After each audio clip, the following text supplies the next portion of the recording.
About half of this episode focuses on an awkward situation to where Mia is shedding.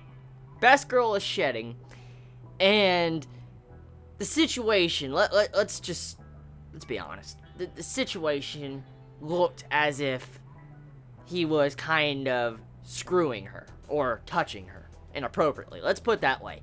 Because when he's peeling off the skin and shit, I'm like, bro, animators, I see what you're doing there. I see what you're doing there.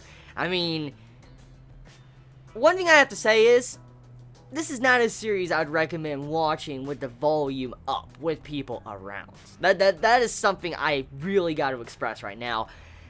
It's completely different when you read the manga, and then you watch the anime, because, you know, voice acting, audio. And when you're reading something like this, you don't hear nothing, but when you are watching this, let's say you have people around, and all of a sudden you hear like, Aah! If you hear that shit, you're like, people are gonna look at you like,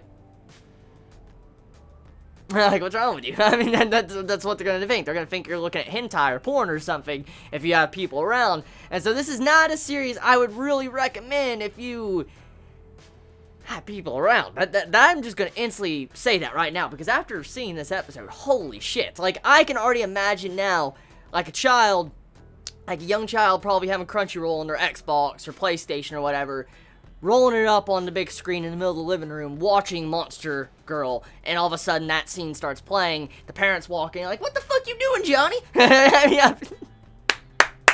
You know that shit's gonna happen, like, that's exactly what I thought when I was watching this episode. I'm like, oh my god, dude, like, that scene, that just is so dragged out, I'm like, okay.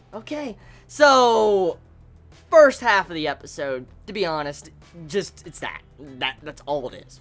That's it. And bad cooking, of course. But, I mean, you always need a female character when it comes to a harem to have shitty cooking. I mean, you have to have that. That's a cliche that needs to be there. There has to be a character that's very sweet, but has shitty cooking, and it can kill a freaking elephant. Yeah, there you go. Good analogy. I think I got that. Episode's second half. It focuses on this perverted cameraman. This cameraman, he wants to make a quick buck. He wants to make some money, and so he decides to sneak in to our MC's house and start recording each individual different girls of the series, and which leads into some very awkward situations, different, you know, poses and camera angles that could be misunderstood for sex scenes, like the poppy scene. The fuck, bro? And I mean, just so many other situations throughout the episode. I mean, I would have already keyed in on this dude is very shady on the first fucking girl. When he went into the mermaid girl's room, and the way he was acting like, oh, are you wearing panties and stuff? I would have punched that fucking dude in the face. I really would have. Like, you don't ask that type of shit. Regardless if you're a person giving an interview. You don't ask that shit. You don't. I would have... Sorry. In the story. I mean, that was rude and fucked up. So, episode of Monster Girl this week.